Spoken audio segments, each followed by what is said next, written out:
Artinya pesantren itu sejak dulu memang harus mandiri. Laras.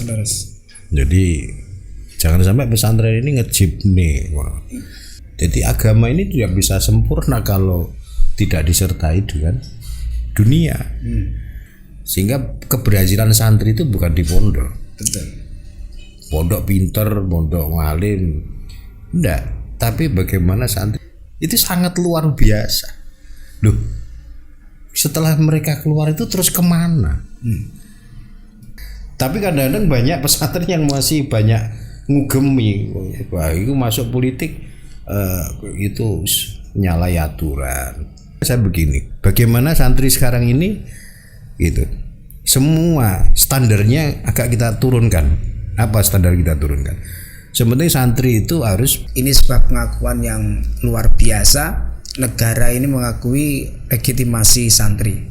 Cuma banyak yang nanya, Gus, kenapa Pak Presiden kok milih yang tanggal 22 Oktober? Ya kalau sekarang ada orang yang masih meragukan tentang pesantren atau santri itu, ya mungkin ketinggalan zaman.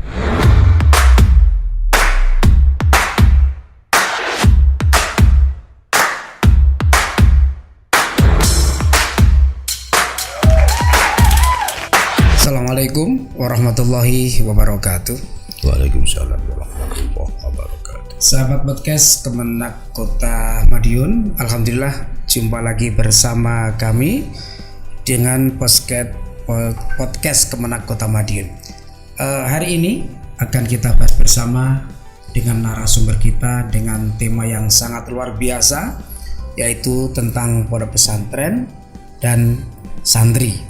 Telah kita ketahui bersama bahwa Hari Santri adalah hadiah dari pemerintah Jokowi, dan telah kita ketahui bahwa Bapak Presiden telah mengeluarkan surat keputusan Presiden nomor 22 tahun 2015 tentang Hari Santri.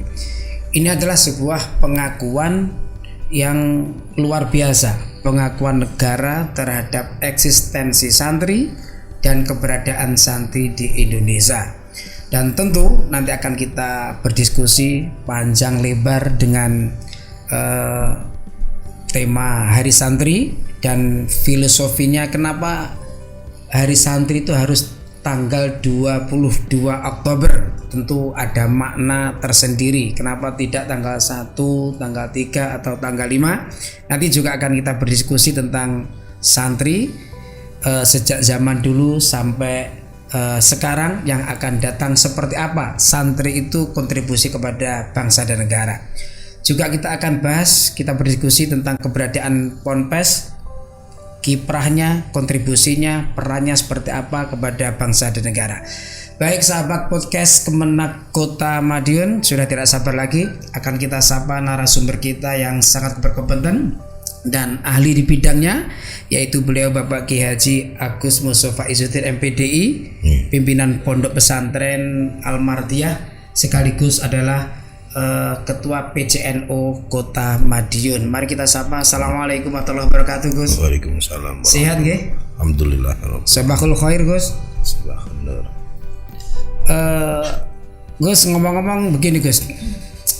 Panjenengan kan sebagai pimpinan Pondok Pesantren Al-Mardiyah itu berdirinya, Gus, tahun berapa dan jumlah santrinya berapa, dari mana saja, Gus, santri panjenengan itu?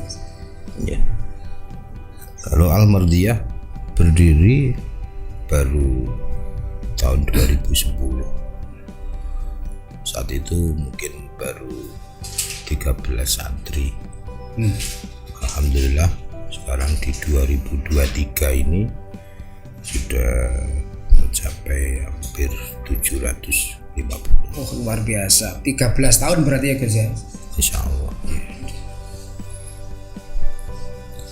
Untuk penekanan memang kita agak sedikit beda ya. Jadi saya berusaha untuk mengkolaborasi sistem pesantren yang asal dari pesantren salaf, kita dilandasi dengan sistem kholafnya juga. Iya. Kenapa ya? Karena sistem itu penting, gitu. Sehingga di pondok saya juga banyak anak-anak yang menghafalkan Al-Quran, juga menghafalkan kitab-kitab Tahfidz Al-Quran gitu Gus ya. Dan juga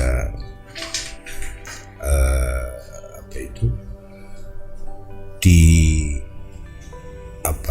entrepreneur juga kita ajarkan.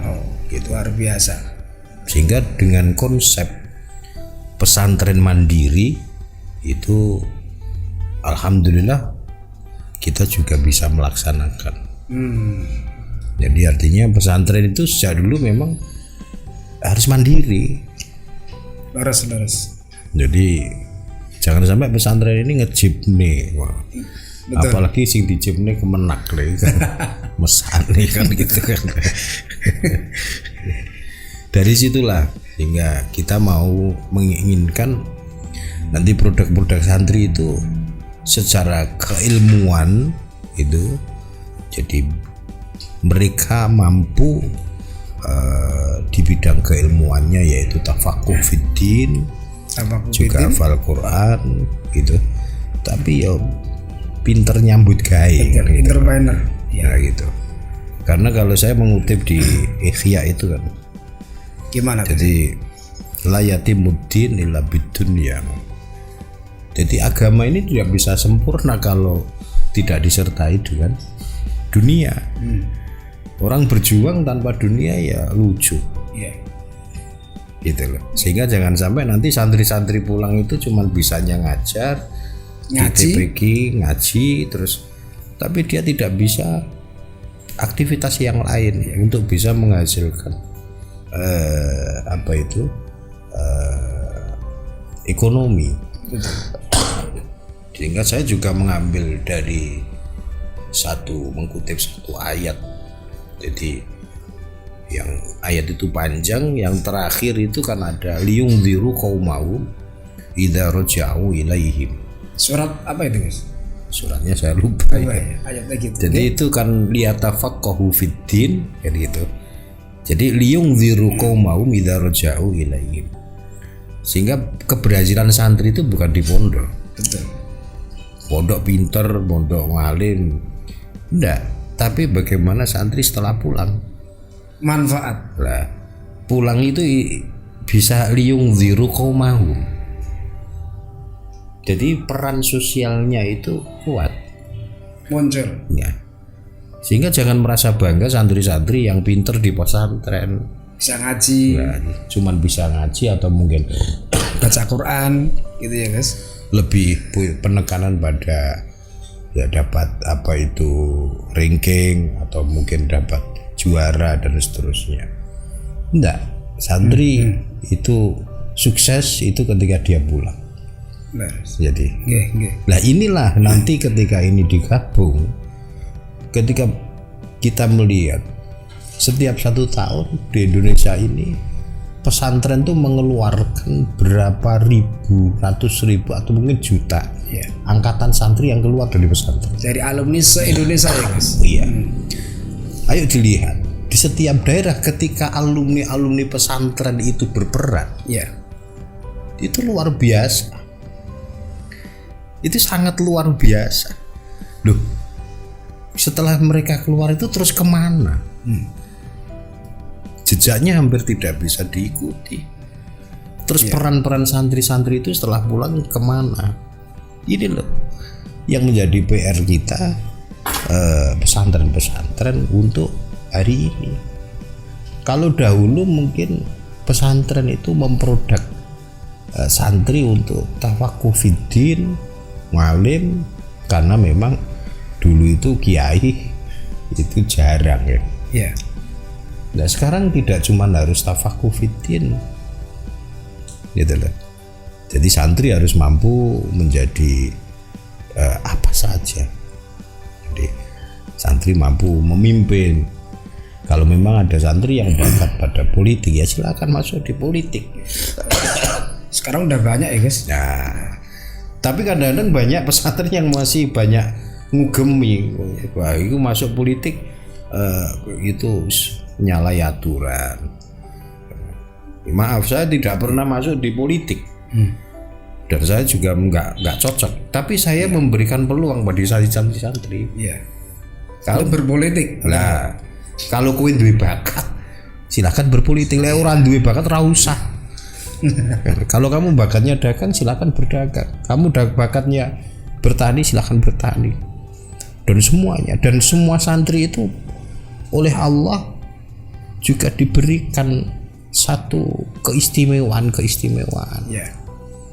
Jadi tidak cuma pesantren jangan sampai cuman membuat satu prioritas santri yang sukses berarti sing iso maca kitab.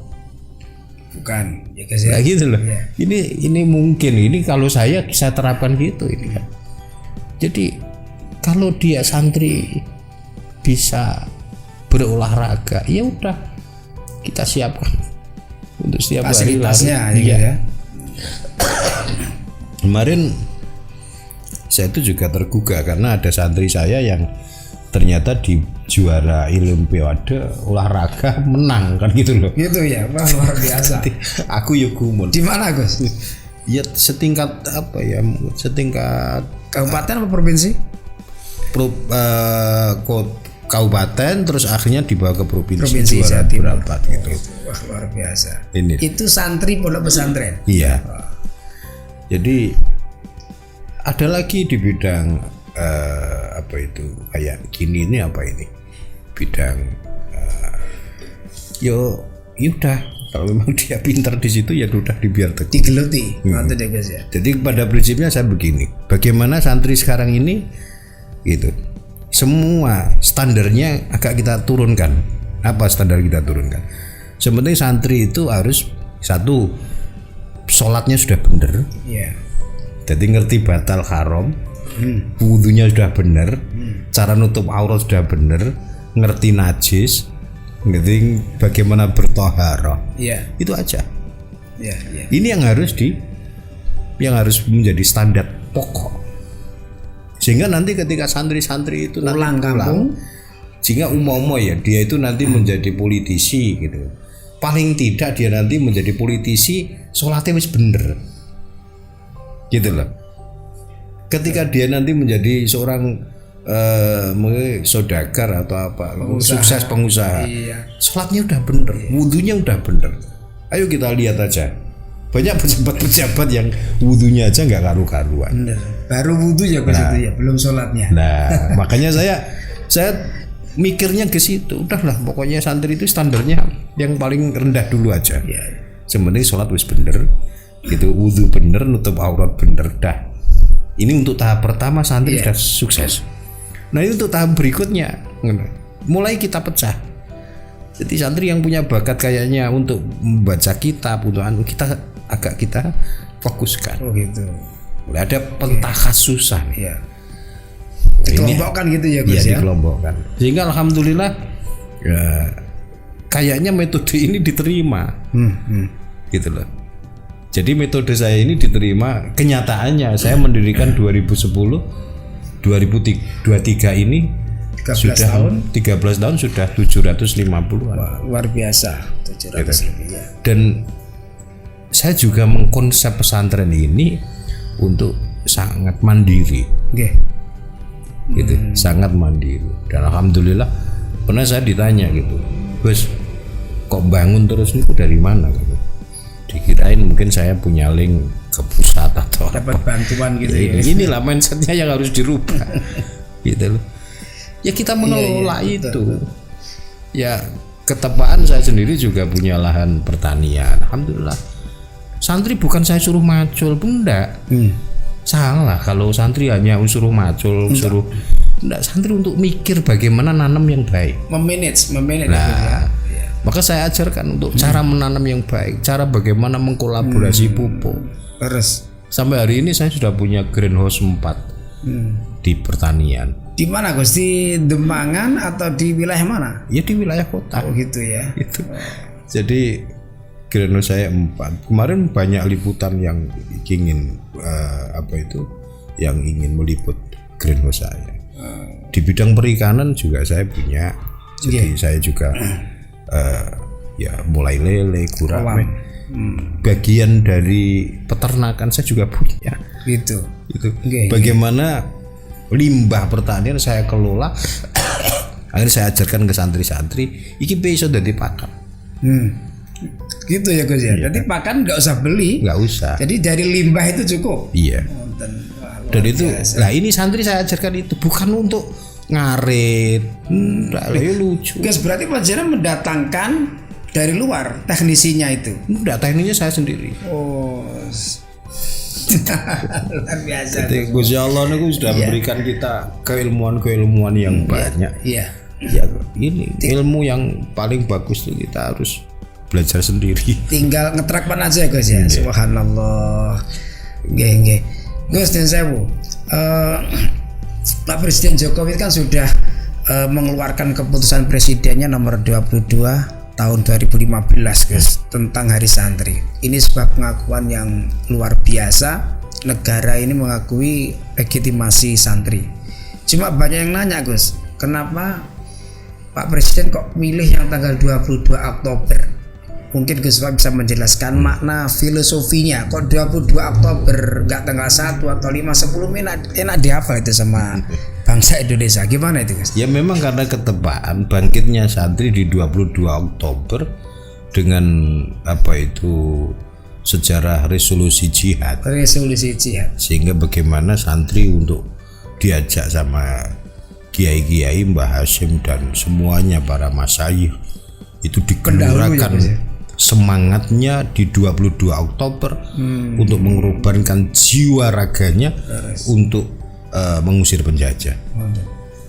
Sehingga santri itu sudah didasari oleh para guru-guru kita, para masyayikh kita itu. Kita harus memperjuangkan jiwa raga kita untuk negeri ini. Apa Gus isinya resolusi jihad diantaranya?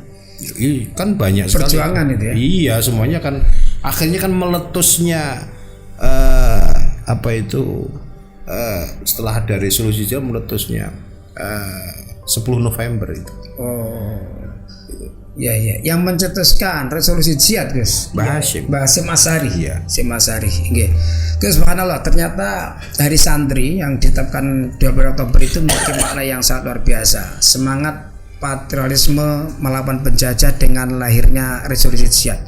Boleh ketahui Hari Santri itu kan identik dengan perjuangan, pengorbanan dan mendahulukan kepentingan bangsa dan negara. Gus, gini, setelah Presiden menetapkan Hari Santri, saya yakin masih ada masyarakat yang belum tahu santri itu seperti apa, makna santri itu bagaimana. Pasti banyak sahabat podcast yang belum mengetahui Gus. Santri itu apakah mesti harus di pondok? Apa juga yang di luar yang punya kiai sanadnya jelas juga bisa dikatakan santri Gus?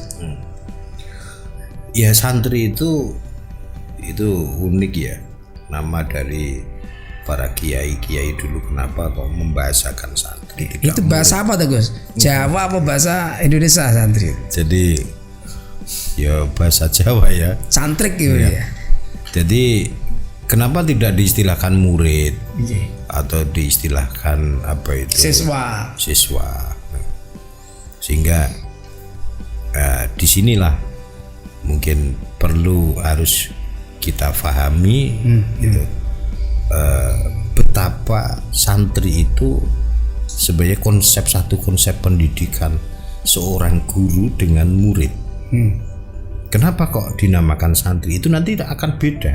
Yeah. Santri, siswa, murid, jadi anak didik kalau sekarang. Yeah. Itu lebih beda. Santri itu lebih mencakup semuanya.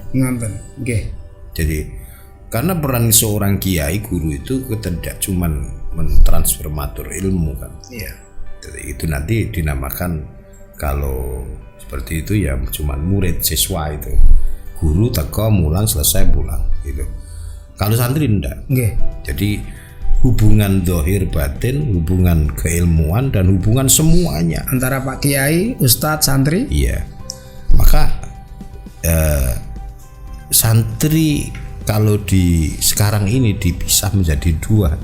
Ada santri yang mukim sama kalong. Ya, santri kalong. Tapi kalong ini kan sing nggak sempat untuk mukim dan mungkin waktu mudanya belum sempat untuk mondok. Iya. Akhirnya tuanya pengen ngerti Mondok. kiai, mondok ke kiai, akhirnya malam tok itu kan dia belajar ke kiai setelah kerja. Ulang lagi. Tetap dia akan dinamakan Santri gitu ya Gus ya. Jadi santri itu tidak harus di pondok, bisa juga di luar, yang penting sanatnya punya kiai. Iya. Jadi kalau seperti saya ini Gus, kan bukan nggak di pondok nih, tapi saya punya kiai, sanatnya kiainya jelas. Nah, berarti saya juga santri ya Gus. Pokoknya jenengan ngikuti kiai jenengan santri. Alhamdulillah. Jadi kita dianggap santri ya. Sahabat podcast Kementerian Agama Kota Madiun. Baik. Maka jangan takut ya Gus ya untuk kepada seluruh orang tua untuk memondokkan anaknya, putra putrinya di pesantren ya Gus ya. Karena santri itu jelas, kiainya jelas, sanatnya jelas, ilmu yang ditransfer jelas, ilmu agama, kemudian juga ilmunya menjadi barokah nanti di luar kota ya Gus ya. Nah, Ya kalau sekarang ada orang yang masih meragukan tentang pesantren atau santri itu, ya mungkin ketinggalan zaman ya. Jadi memang kalau dulu di era-era dulu gitu, Pak. Jadi kalau pesantren itu menjadi pendidikan nomor 2. Pendidikan nomor 2. Jadi kalau dulu itu orang desa, orang itu tidak mampu untuk sekolah, masuk ke pondok. dipondokkan. Karena dirapek nih urung patut. Gitu, terus mondok sih lah. Dititipkan Pak Kiai itu ya. Nggih. Jadi yang kedua, kalau dia sudah ditolak di sekolah-sekolah formal kalau dulu gitu, itu baru alternatif kedua ya pondok. Tapi maaf, untuk di era sekarang ini enggak. Justru saya ngambil contoh pada pondok saya sendiri aja. Jadi di pondok saya ini nanti semester ini sudah semester ganjil ini kita sudah membuka link pendaftaran. Dan itu sudah ada yang daftar. Lah ini loh. Sehingga mereka sudah dari awal mulai kelas 5 MI aja dia udah ngomong, saya nanti mau mondok ke sana. Oh, wonten. Iya. Lah bahkan sekarang ini anak-anak yang prestasi di madrasah itu semuanya hampir ke pondok. Oh. Jadi selamat tinggal nanti pendidikan formal ini. Ya mungkin ini juga bagian dari Allah memberikan ya mosok ket biyen mbok sio-sio ae kan. Iya. Jadi nanti khususnya kasih pesantren harus sangat luar biasa untuk bagaimana ngemong pesantren di wilayah Madiun ini kan. Kota Madiun nggih. Ada 10 loh Gus di pesantren di Kota Dan nanti Madiun. akan tambah terus. Insya Allah mudah-mudahan. Dan verifikasinya saya mohon untuk juga diperketat. Karena apa? Karena jangan sampai nanti ada pesantren-pesantren yang nggak jelas. Jadi kalau kita membaca apa itu aturan di regulasi. undang-undangnya. Jadi kan pesantren itu kan kategori pesantren satu harus ada bangunannya udah jelas ya, masjid, pondoknya, penginapannya, ada kiainya. Dan di pasal kiai itu ada lagi kiai itu harus pernah belajar di pesantren. Nah ini loh. Sehingga ini untuk menjadi verifikasinya dari Kemenang. Sehingga nanti jangan sampai kecolongan ada pesantren yang ternyata dia membuat satu pesantren tapi ideologinya anti Pancasila. Istilahnya arkanul ma'had begitu Nah, Gus itu ya. itu harus diperketat Harus betul. jelas ya Gus ya. Gus begini Gus. Banyak yang mengatakan begini, menjadi santri itu masa depannya suram. Itu ada loh yang bilang begitu. Tapi juga banyak masyarakat yang yakin dan optimis bahwa menjadi santri itu kehidupannya akan lebih baik dan lebih barokah dan sebagainya. Bagaimana menurut panjenengan sebagai pemimpin pesantren, pengasuh pesantren Al-Mardiyah, kira-kira masa depan santri itu seperti apa masa depannya, termasuk tantangan menghadapi zaman digital, reformasi seperti ini, zaman yang sangat luar biasa ini, modern Gus, dan dan figur santri seperti apa yang akan datang, biar sahabat podcast ini tidak ragu untuk memasukkan putra putrinya di pondok pesantren. Kita tahu loh Gus, yang saya santri itu banyak yang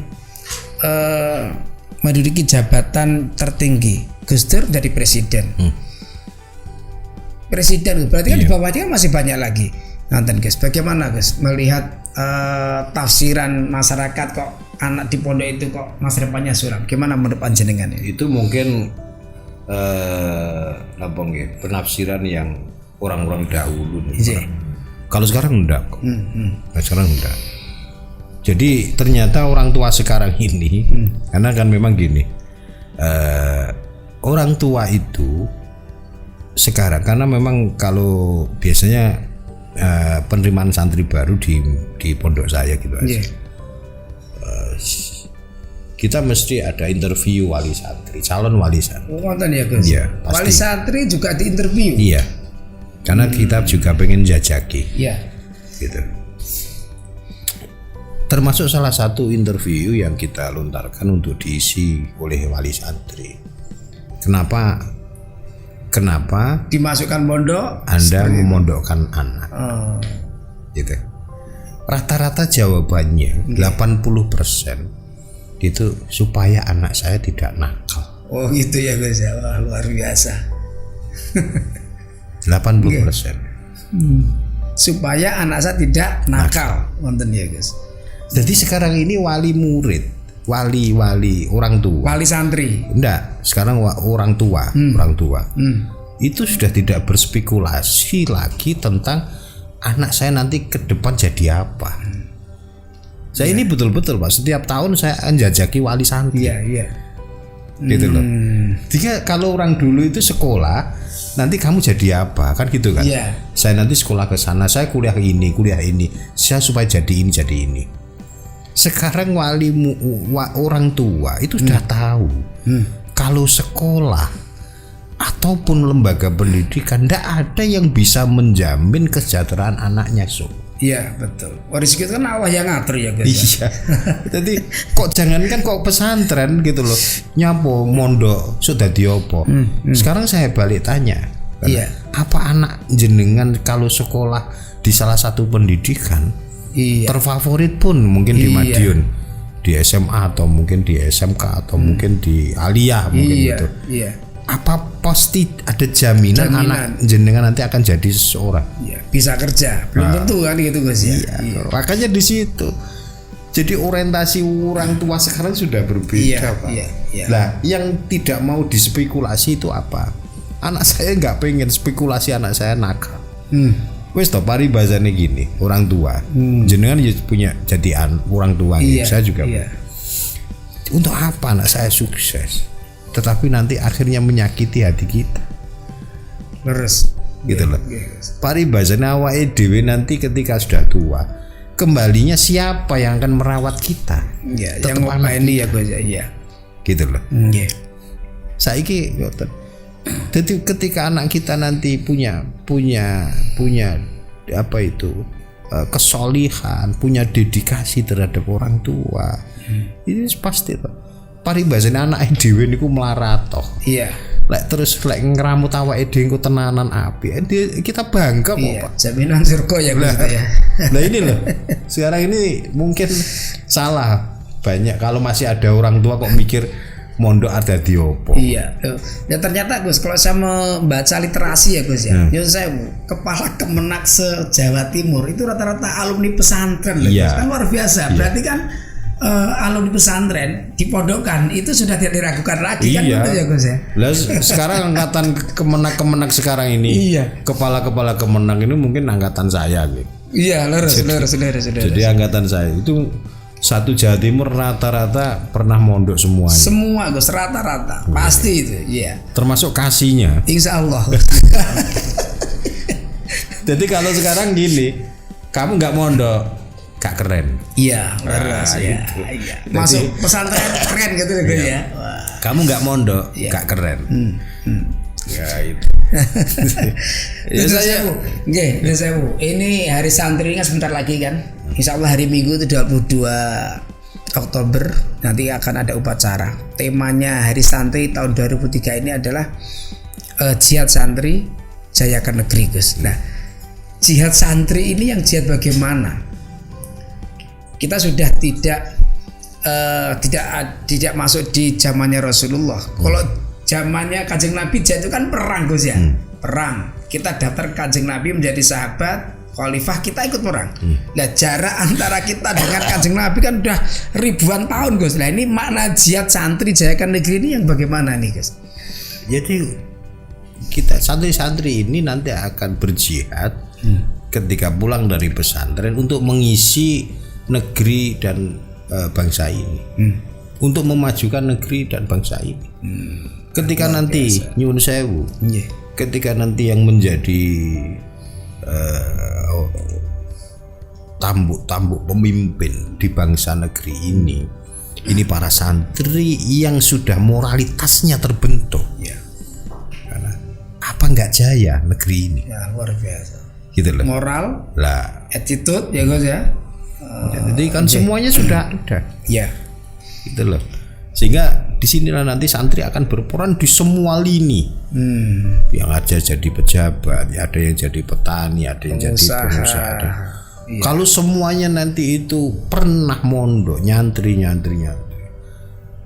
Negeri ini akan menjadi negeri yang luar biasa. Baldatun thayyibatun. Insyaallah gitu ya, Gus ya. Ya. Sahabat podcast Kembara Agama Kota Madiun, kemana kita barangkali ini adalah diskusi yang sangat menarik tentang Hari Santri. Saya berharap diskusi Hari Santri ini betul-betul menjadi inspirasi, ya Gus ya, bagi seluruh keluarga muslim, seluruh masyarakat Indonesia, bahwa negara ini salah satu penopang berkontribusi terhadap perjuangan NKRI. Jadi pembangunan salah satunya adalah santri, Gus. Sebagaimana yang panjenengan ngendikaken bahwa yang membangun bangsa Indonesia itu adalah salah satunya adalah santri yang berasal dari pondok pesantren se-Indonesia. Sahabat podcast Kemenang Kota Madiun, sebenarnya masih panjang lebar yang akan kita bahas karena waktu yang sudah tidak mengizinkan kita. Ya, kita untuk diskusi yang panjang sehingga kami dengan Gus Sofa harus mengakhiri perjalanan diskusi ini. Yang jelas adalah marilah kita dorong putra putri kita, sahabat podcast Kemenang Kota Madiun, untuk anak kita masukkan di pondok pesantren untuk menjadi santri. Paling tidak kita ini punya kiai, syaratnya jelas adalah sudah menjadi santri, ngoten ya Gus ya.